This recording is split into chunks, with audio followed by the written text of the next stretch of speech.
What is going on, everyone? This is a bittersweet video, our very last 2024 NFL Draft piece of content here, giving out our divisional draft grades for the AFC West. So it's been a fantastic draft season. Thank you for everybody that has been along for this journey, whether you've been a longtime subscriber or found me for the Caleb Williams video, found me for the live stream, whatever it is, happy to have you. Let's have some fun here today. Please do hit that like button. Just want to give you a heads up on what's coming next. We're going to be doing reactions to my 2022 draft grades, seeing how those panned out for me. That'll be our next video. And then we're getting into my summer deep dive series, which is, I know, something myself and many of you are excited for. So make sure you subscribe so you don't miss any of that good stuff. And let's get started here with the Denver Broncos.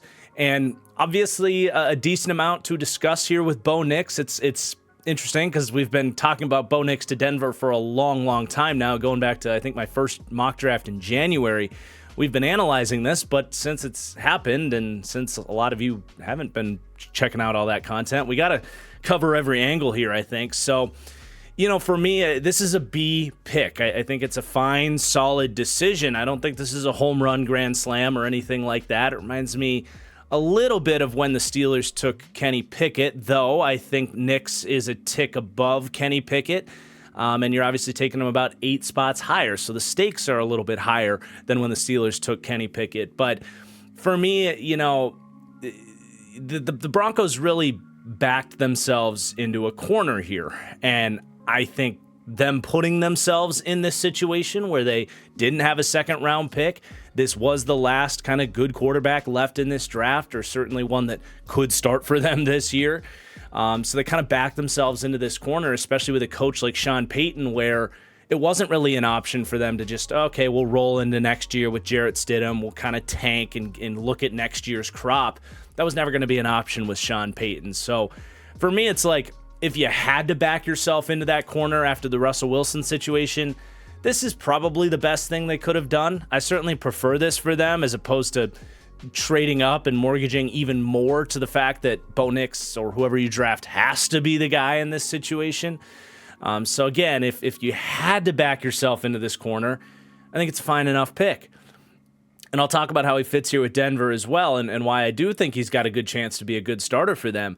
It's not all bad, but the flip side of this is, like, you know, would it have been best to have a realistic conversation about this situation and kind of hit the reset button a little bit, go with more blue chip talent, whether that's a Brock Bowers or an Amarius Mims or, you know, a Byron Murphy for your defensive line, you know, it's a Quinyon Mitchell to pair opposite of Pat Surtain, you know, something like that. Would it have been better to get that blue chip piece and think about the quarterback later?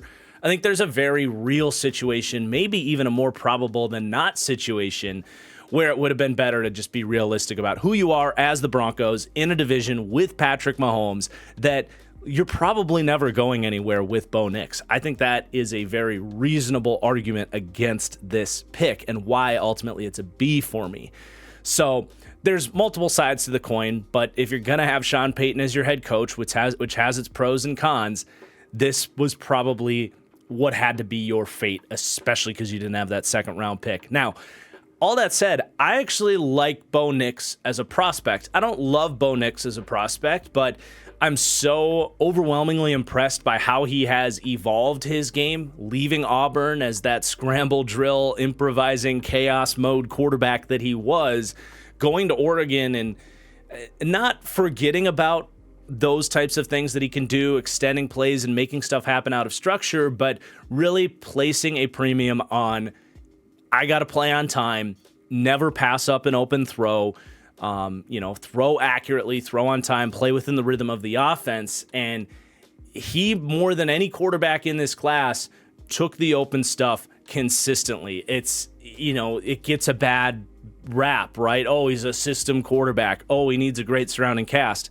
While I think those things are true, there's quarterbacks in the NFL, there's quarterbacks in this draft class that don't take the easy stuff when it's there. And when you're putting them with a coach like Sean Payton, who is in general going to give you those easy looks, and B, just showed last year that when he has a quarterback, Sean Payton, that doesn't take the easy stuff, that will pass up an open slant or an open crossing route off of play action, he's going to bench your ass and run you out of town.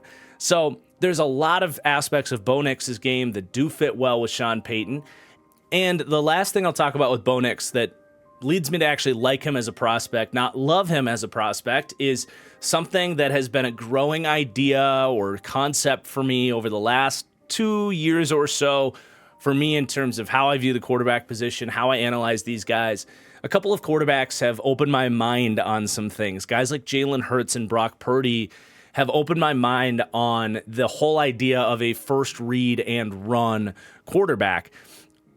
You know, that obviously gets a bad beat when you say that. And there's certain things to be said about a guy that can waste a clean pocket and scramble out of a clean pocket. It certainly leaves meat on the bones of a lot of potential big plays, and that's why, you know, it caps your ceiling a little bit, if that makes sense. But guys like Jalen Hurts, Brock Purdy does this a lot. There's other guys in the league. Daniel Jones started to do this in that one good year he had with the Giants, where it's like, all right, I'm going to make sure that I am maximizing that first read. And if it's open, I'm going to hit it. I'm going to hit it accurately.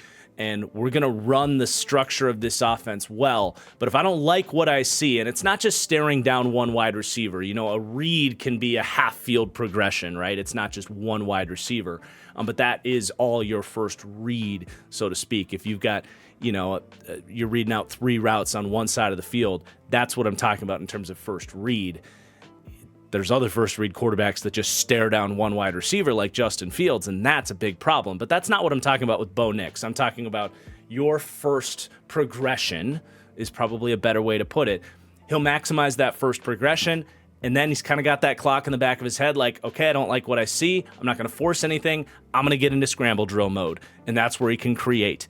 And again, that is exactly what Jalen Hurts is as a passer. And I think Bo Nix can be something close to that. Now, he's not going to bring the rushing ability necessarily that Jalen Hurts brings. And he's not quite as athletic as Hurts. But I think he's a little bit better at finding guys down the field and having some of that creativity in scramble drill that Jalen Hurts, I'm not going to say he lacks, but doesn't always thrive in. So no quarterback comp is perfect, but what I'm getting at here, and I know we're spending a lot of time on Bo Nix, but it's an important pick for the Broncos. What I'm getting at is I think he can be in that Brock Purdy, Jalen Hurts range of, you know, any given year you might be the 10th best quarterback to the 16th best quarterback in the league. If that's a best case scenario for Bo Nix, and this is a good situation with a coach that's going to work well with him, I don't think it's crazy to say that that could happen for Bo Nix. I think he gets a really bad rap as like, oh, he's just Kenny Pickett. No, I've got a higher grade on him than I did on Kenny Pickett, and I'm giving him a better than that chance to succeed, though he's certainly not bust-proof and a guaranteed starter either. So let's move forward. I think it's a fine enough pick for the Denver Broncos. And then again, they didn't have a second-round pick. They kind of had to just get their quarterback and then build off of that, and I think third round on, I don't know that there's a team in the NFL draft that did more with what they had than the Denver Broncos. I love the pieces they added. I'm a huge Jonah Ellis guy. Those that have been following the channel know that. I had him tied with Chop Robinson for my number 4 edge rusher in this class. I think he's fantastic. I think, you know, a true junior was really breaking onto the scene in his final year at Utah. But then he ended up screwing up. It was either his elbow or his shoulder. I think it was his shoulder. He ended up needing surgery on it. That's why he was a little bit late to kind of get into the pre-draft process stuff. Didn't end up running his 40. Didn't do a bench press because he was still very much in recovery mode from that injury. But he played through the injury for the final 6 weeks of the season. You can see in that USC game, he's literally like holding his arm like during plays.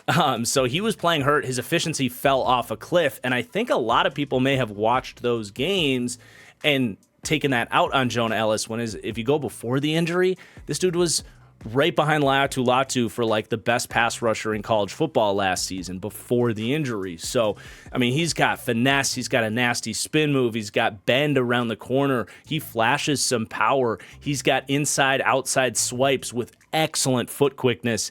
He didn't do his 40 time or the bench press, but he did come out and give you a 38-inch vertical jump.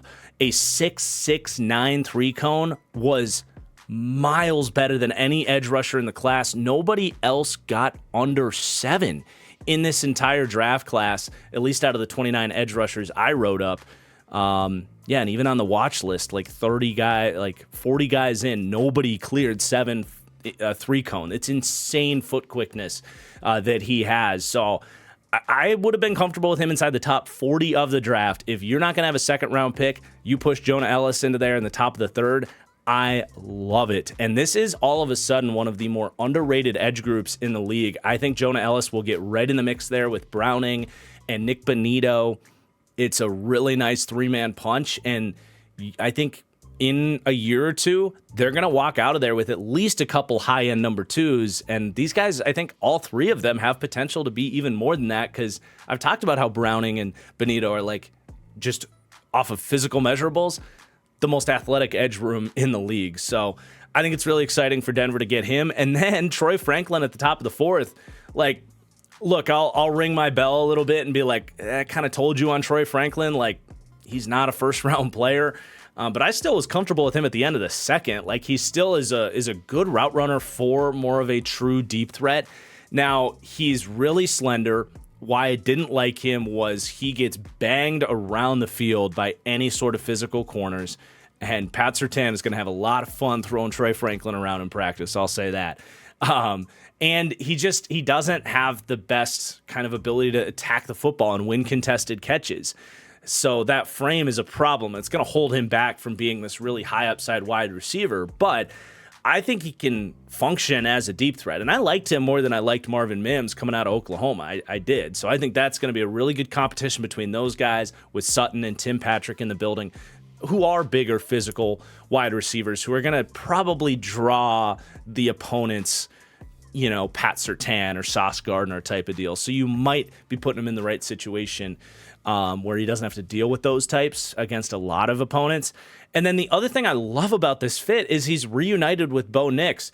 One thing I said about Troy Franklin was arguably the best trait that he has is that ability to work with Bo Nix in scramble drill. He looks around, he finds those holes in zone, he understands the chemistry with Bo Nix and their rules in terms of, okay, if I'm breaking right, I need you to work to the sideline, or I don't know what their rules are, but you get what I'm saying. They had that connection, and it was flawless in scramble drill. So you're reuniting that. You don't have to recreate that with somebody else. I think it's fantastic. I'd be a little bit surprised if Marvin Mims beats out Troy Franklin because of the connection with Bo Nix there. So I think it's a fantastic pick. I think you could slide these guys up around. If Jonah Ellis went with the 12th pick in the 2nd round, I think it's better than a lot of picks we saw in that range. If Troy Franklin went with the 2nd pick in the 3rd round, I think it's better than a lot of picks we saw in that range. So I think it's just unbelievable value that they found early. And then it kind of continued. They get Chris Abrams-Drain, who goes around later than I thought. I don't know that I see a starter. I think it's possible, but a really good athlete, quick twitch, aggressive dude. Certainly someone that could be a great dime back for you and compete with Riley Moss for an outside corner job. And then you've got Audric Estime in the 5th round, again, a round later than I thought he would go. Excellent value. It's a crowded running back room right now, but if he's their starter in a year, I would not be the least bit surprised. He's very much a Sean Payton type. He likes to have that kind of traditional thunder and lightning approach, and Audric Estime can be your thunder. So makes a ton of sense there. And then they go with Devon Vele out of Utah, who's in the Tim Patrick mold, I suppose, is that bigger perimeter wide receiver. I believe Tim Patrick was out of Utah. I don't know. He was okay in what I saw from him. And then Nick Garulo out of South Carolina. Didn't end up putting a write-up on him, but I did keep an eye on him when I was watching Spencer Rattler and wasn't particularly impressed, but we're talking about one of the last picks in the draft, so whatever.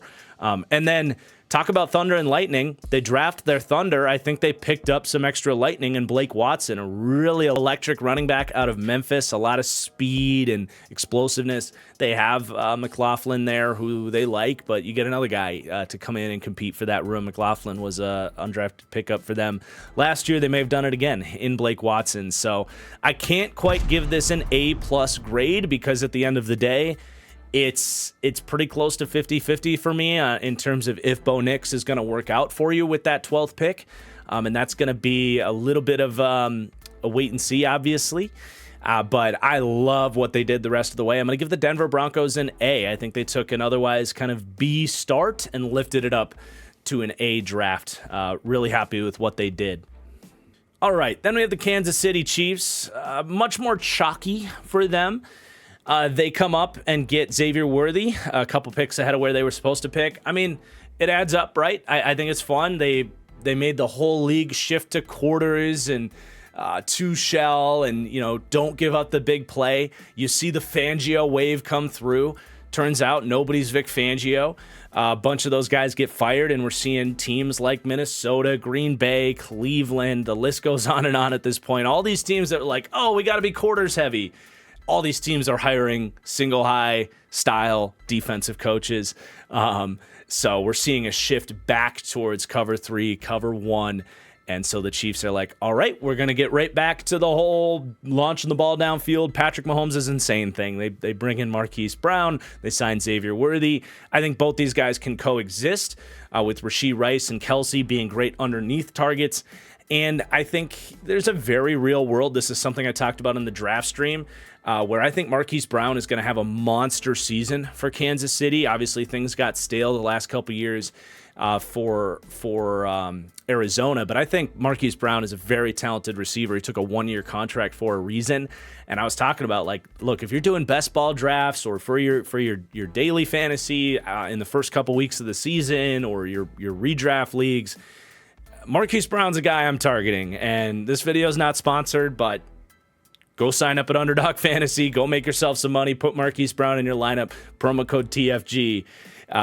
But, like, he could have a monster season and get beyond the reasonable pay range for the Chiefs. If Marquise Brown's looking for $28 million, you can say, well, thanks for the fun.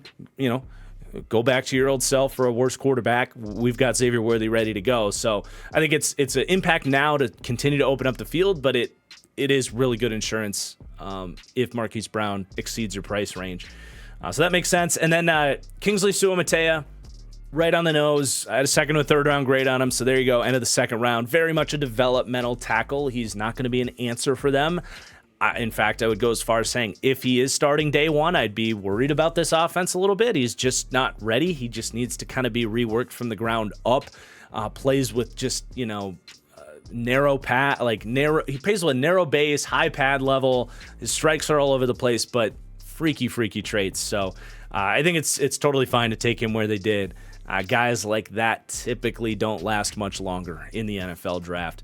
And then you get to the third day of the draft, they take Jared Wiley. Makes a lot of sense.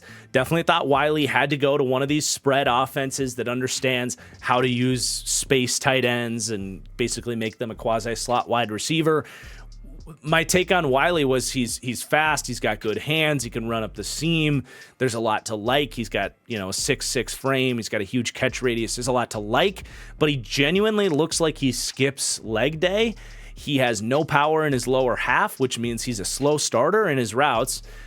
He has no run after catch ability because guys can just, arm tackle his legs, and he just gets top heavy. And his run blocking is abysmal because he can't create that leg drive. So really want to see them kind of work with his weight and redistribute some of that a little bit. It's funny, they took Lucas Niang out of TCU, right? And he had the same deal where it's like, why are your legs so skinny? So I don't know what's going on at TCU, why they keep having these, body types. But if they can just get him to put a little bit of functional muscle in his lower half, I think he has the potential to be your long-term Travis Kelce replacement. He's not going to be Travis Kelce, but he can play that role and bridge that kind of gap after he retires, probably 3 years from now.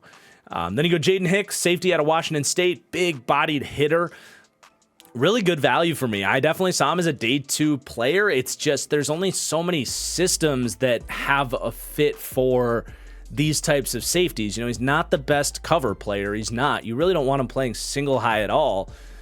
But Spags is a guy, their defensive coordinator, that just, he will pinpoint your strengths and put you in a position to succeed. I think Jaden Hicks was a better strong safety prospect than Cook, who they took out of Cincinnati in the second round 2 drafts ago. So, I think that's kind of the role they see him in as more of that strong safety type, and we'll see if he can beat out Cook within the next year or so, but I definitely think he can be a starter for them. Then Hunter Norzad in the 5th round, incredible value. I see him as a starting caliber offensive lineman that just needs to work on a couple things. His blitz recognition was strangely poor for a smart guy out of Temple. But I think that might have had more to do with Penn State's coaching than it did Hunter Norzad. But just balanced athlete, love his size, love his play strength. I don't get why he wasn't in the mix with a lot of these other interior offensive linemen that went in the 3rd round. He falls to the 5th. He, to me, plugs right into that Nick Allegretti role, where they felt pretty comfortable with 3-position flexibility, I think, from left guard to right guard. With Allegretti, who's going to be starting for the Commanders this year. They felt pretty comfortable with him as a backup. He ended up playing in the Super Bowl and played great. Hunter Norzad it's not a bad comp to go with Nick Allegretti there. So I think he slides into that role and eventually could be a starter for them if they can't pay all 3 of those guys on the inside. Then they go Kamal Hadden in the 6th round. It's interesting in terms of the size profile. This is that frame that they've had so much success with. And when the Chiefs make a day 3 cornerback pick, you really got to pay attention because they've done better than anybody at finding starters on day 3 of the draft. So that means Hadden, by nature, is a guy to keep an eye on here. It is interesting, though, because the guys they typically like here have a little more speed or a little bit better in press man. Hadden was a little bit more of that smart, technically sound zone guy. I do wonder if they maybe see him as that kind of Mike Edwards style, like lurking defensive back where he's just using his IQ, jumping routes, trying to be a playmaker, use that anticipation and ball skills that he has. I wonder if they see him more in that role as opposed to the, Watson and Josh Williams type where they're a little bit more press man happy. Will be a fun player to follow. Like I said, the Chiefs just nail these day 3 cornerback picks. I thought the value was fine on him. And then CJ Hansen, offensive lineman out of Holy Cross. I didn't get around to him, so we'll just have to wait and see there. Really no UDFA steals that stood out to me on the Chiefs, but overall, I'm going with an A grade for the Chiefs, just kind of right down the fairway, not a pick I would really change for them or be critical of. I think they were maybe hoping to get one of those starting tackle jobs filled in the 1st round, but those guys weren't there. There was a huge run on tackles. I think they reacted well. I like what they did as opposed to reaching on a tackle and then getting a lesser wide receiver at the end of the 2nd. So love their draft. Let's go to the Raiders. Again, very, very good draft. The only question here is going to be, is a quarterback room of Gardner Minshew and Aiden O'Connell an adequate enough room for you?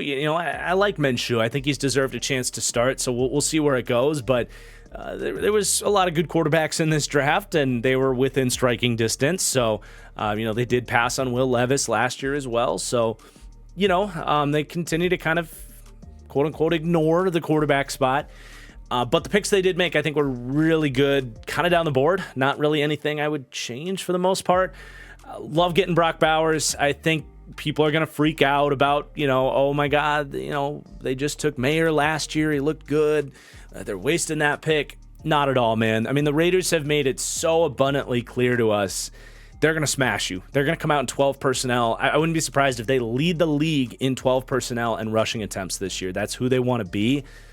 And the confusion that you're going to be able to cause opposing defensive coordinators with a guy like Brock Bowers, where, not just in terms of matching personnel, where he can come out as a slot wide receiver and he's going to be probably a top 10 true slot wide receiver or so right out the gate. Like his route running, the way he can run two-way goes, he'll be one of the best run after catch threats in the entire league, regardless of position.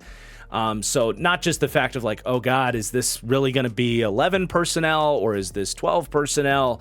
Not just that, but in terms of the run game, the confusion that they'll be able to cause where you can go with an ace formation where you don't know which side's the strong side. You can go strong eye and just demolish dudes. You can go weak eye and have him as a fullback or a backside tight end coming cross formation where he is excellent as a lead blocker coming across the formation.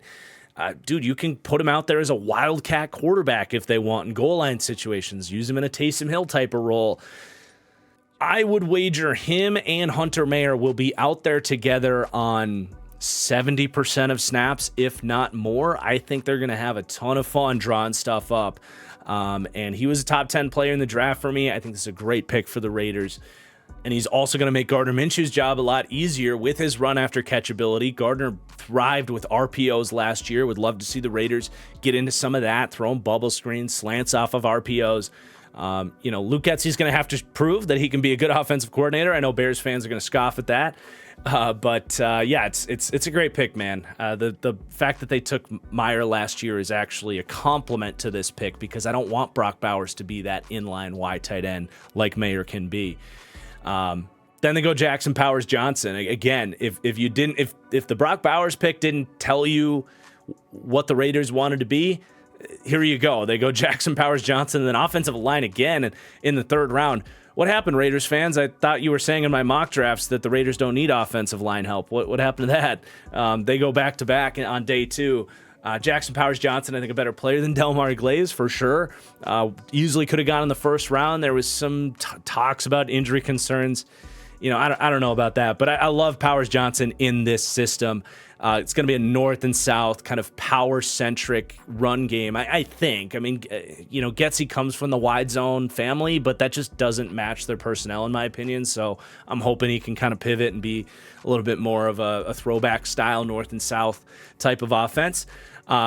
Not that Jackson Powers can't get on the move and block wide zone, but he was definitely best in a phone booth, displacing defensive tackles and that type of stuff. But he's a hell of a player. I think he can play guard. He did it a year before in Oregon. For now, I think he's probably your right guard, and then maybe your center of the future long-term over Andre James.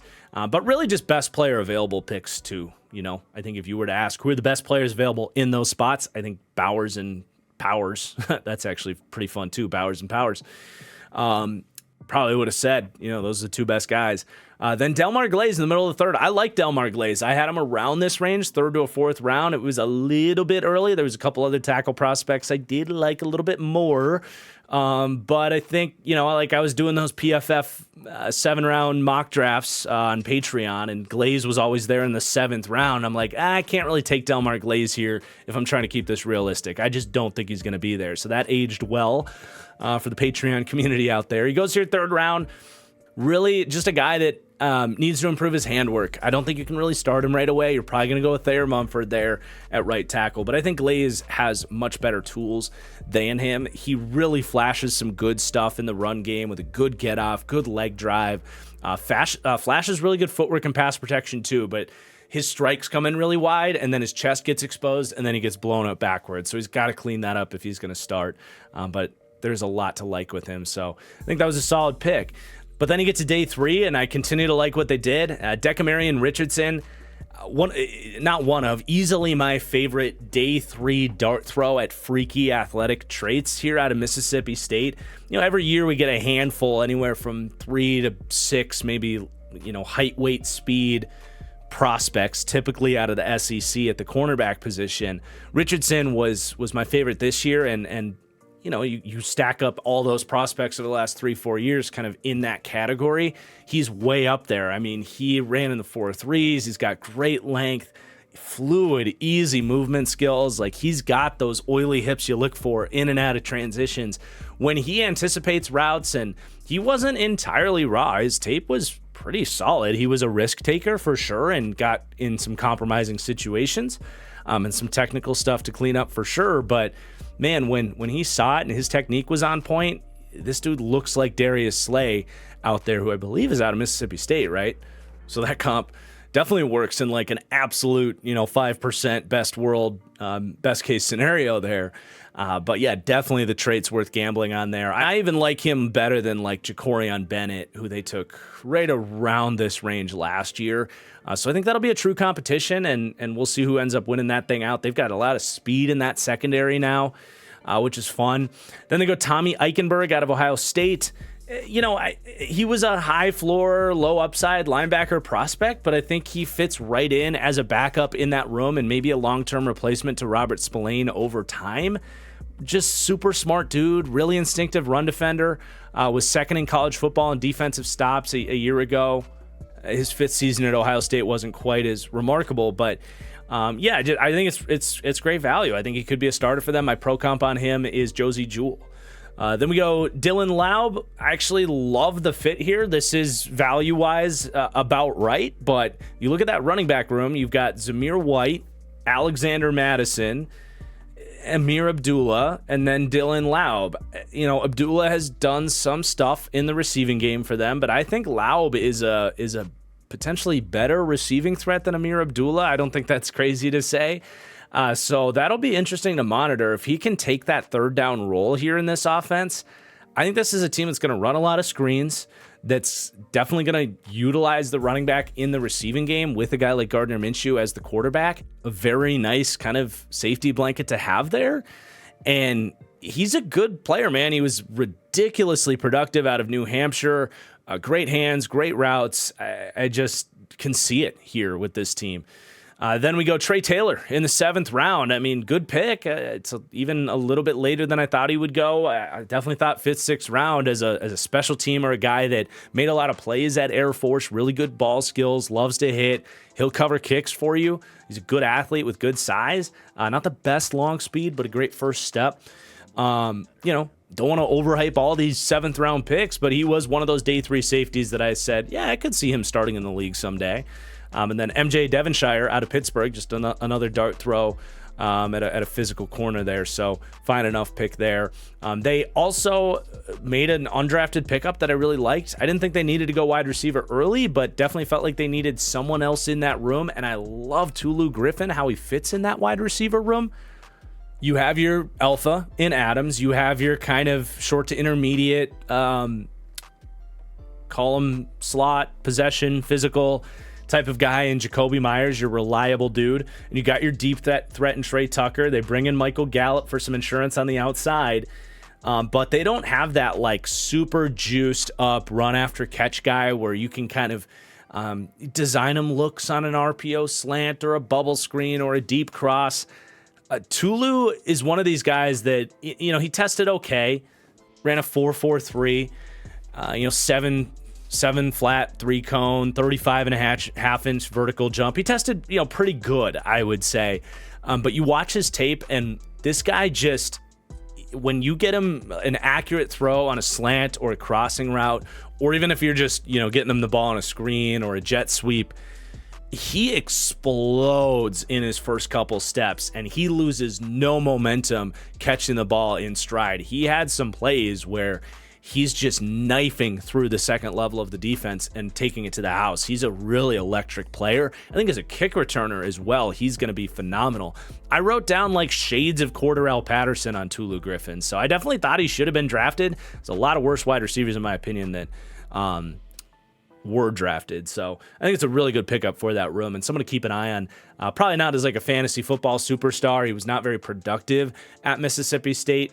Had some drops and not the best route runner, but someone that can be a gadget player and a useful depth piece for this team. So I really like what the Raiders did, man. I think this roster was obviously left in complete shambles after the John Gruden era, where they were reaching on 3rd round prospects every year in the 1st round.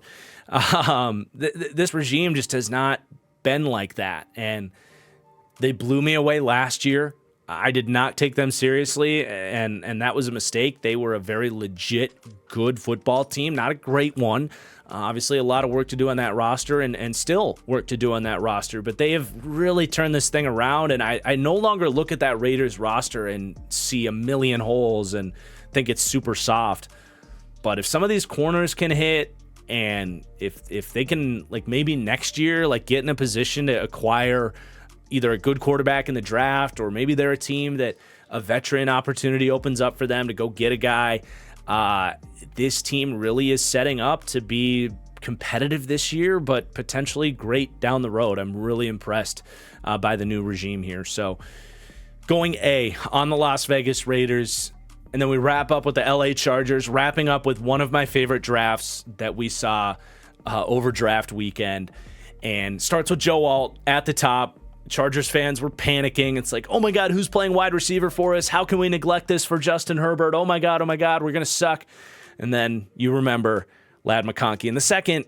This is an incredibly deep wide receiver class, and you have a quarterback that can elevate really good wide receiver talent. You don't necessarily need a Malik Neighbors. Would it have been nice? Was it like a pick your poison, best of both worlds? You know, we had this debate with Jamar Chase and Penei Sewell. It worked out for both those teams, right? The Lions wouldn't trade Penei Sewell for Jamar Chase. The Bengals wouldn't trade Jamar Chase for Penei Sewell. So, you could have gone either way here. I do think, though, when you have a quarterback like that, it's a very sound argument, especially in a deep wide receiver draft, to be like, let's take the elite tackle prospect now that Justin Herbert can't elevate, and let's take the wide receiver in the second. And I think they nailed it here, man. I love what they did. I don't think Joe Alt's going to have any problems with his athletic profile, his athletic background. I don't think he's going to have any problems switching over to right tackle there.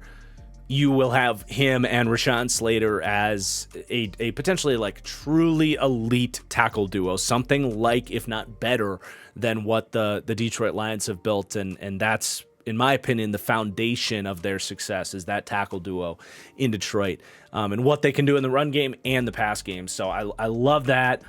Matches everything they've said as well about trying to get more physically dominant with the Harbaugh era. So love that. And then if you had to handpick a Keenan Allen replacement in this draft, other than maybe Rome Odunze, I think Ladd McConkey was going to be that guy. He's different stylistically. He's a better athlete and more fleet of foot, but less size and contested catch winning ability. But in terms of a guy that can dominate in the slot, but also step outside and win vertically, I think Ladd McConkey can do that. He played more snaps outside than he did inside at Georgia. He has good speed. He has length. He has good release off the line of scrimmage. Look, guys, just because he's white doesn't mean he has to play in the slot. Now, his foot speed and his route running makes him more dangerous in the slot. My pro comp on him is Deontay Johnson for that reason, who I do believe is more dangerous from the slot, but can step outside and win deep as well. So in terms of that inside-out flexibility for Justin Herbert, it makes total sense. Now, obviously, the offense is going to change and all that, but he's a willing run blocker as well, matches the physicality elements there, underrated after the catch. Ladd McConkey to me had a near identical grade than what I had on Jackson Smith and Jigba, who everybody was obsessed about last year. I think Ladd was right there in terms of how good he is as a prospect with JSN. So love that pick for the Chargers. Love that 1-2 punch and how they navigated those two gaping needs on this roster.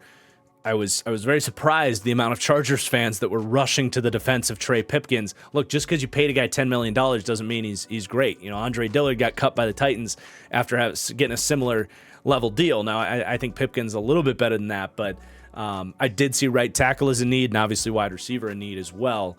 And the last thing I want to say, like, I get that maybe this is me attaching to my draft grades or my draft takes from last year, but this idea that Quentin Johnston's just a bust now and is a complete afterthought and will never be good is crazy to me. Like, we said when he was drafted, like, he's probably going to take some time. He was a raw wide receiver, ran a limited route tree, needs to learn how to attack the football better, and those problems showed up in his first year. But I mean, look, Devontae Adams sucked in his first year. Literally, Packers fans wanted him to get cut. There's plenty of other examples as well of guys that just needed a little bit more time. And I think Ladd is going to be able to step into this offense and do what he does well and thrive and eat targets without really compromising what I think Quentin Johnston does well as a manufactured touch guy. Hopefully in an offense here that will actually get him the ball in creative ways. I was pulling my hair out. That was my biggest criticism of Kellen Moore last year was you have this ultra talented receiver when the ball's in his hands, but he's struggling to get the balls in his hands because he's not winning down the field. But I felt like they could have done such a better job building up Quentin's confidence by running jet sweeps and bubble screens and crossing routes and the stuff that really in year one I thought was going to be his path to success. So, for all of the knocks on Greg Roman for not being the most innovative drop back passing game coordinator, he has proven time and time again he's going to find creative ways to put the ball in his playmakers' hands. So I think those guys can work together, and I'm just not ready to quit Quentin Johnston quite yet. If this year goes bad, we'll have another conversation next year. And by the way, love the aggressiveness to move up just 4 spots to go get their guy. They didn't even give up an asset to do it. They just flipped the 110th pick for the 137th pick. Very much a world where Ladd doesn't get to you, and I think of the available options, he was going to be that high floor impact guy. They've got their risk in Quentin. They had to go get the guy that's going to step in and be a really good starter for them right away. That screamed Ladd McConkey with his tape and his route running and everything. So I like the aggressiveness by this front office to navigate that situation and go make it happen. Then Junior Colson, I'm sure they were thinking about him in the second round because he fills a giant need on that defense. They have the Michigan defensive coordinator coming in here. It's going to be that defense, and nobody else knows that defense better than Junior Colson. So it's not very often where your rookie linebacker is going to be the smartest player on the field who knows that defense in and out and can get guys in the right place, but that's part of why I love Junior Colson. He's a good, not great athlete. He's physical against the run. He sheds blocks. He's got good zone IQ. I liked his tape, but one of my favorite things about Junior Colson is just the fact that you don't get a lot of linebackers these days that can step in as starting caliber guys right away because they're so effing smart. And Colson pairs that with good enough traits to be a high-end type of player. So he was my LB1. You get him with the 5th pick in the 3rd round. Even if he was going to, any other team, I would have said certified steal. But the fact that he goes to the Chargers, who really need that guy that's going to be the tone setter on the defensive side of the ball after you went offense with your first couple picks, you need to integrate that new defense. It's like an S++. This is one of my favorite picks in the entire draft here. So just honestly an ideal first 3 picks for the Chargers. They still have other needs. This roster was a nightmare coming into the draft, but I think bang, bang, bang, you got like plus starters at 3 positions and 3 really high floor guys too that I just don't see these guys being busts. So phenomenal. Day 3 was a little more hit or miss for me. Justin Aboigbe with the 5th pick in the 4th round, it was just early for me. I just think there was more exciting potential starters that they could have taken a stab at here. Not to rattle off a huge list or anything, but, I think he's a solid 4-eye type of, rotational defensive tackle. He's got some quickness. Really did not see a starter in terms of his traits or his production. So it just was a little bit earlier than I would have liked to take him. So it wasn't my favorite pick. They take Tarheeb still. Full disclosure, I didn't get to his tape, so I was a little bit surprised to see him come off the board in the 5th round, but tested really well. Definitely fits more of that slot corner mold, which is a big need for them. But he's going to have an opportunity to come in and compete and might even see some playing time as a rookie. So it's a good opportunity there.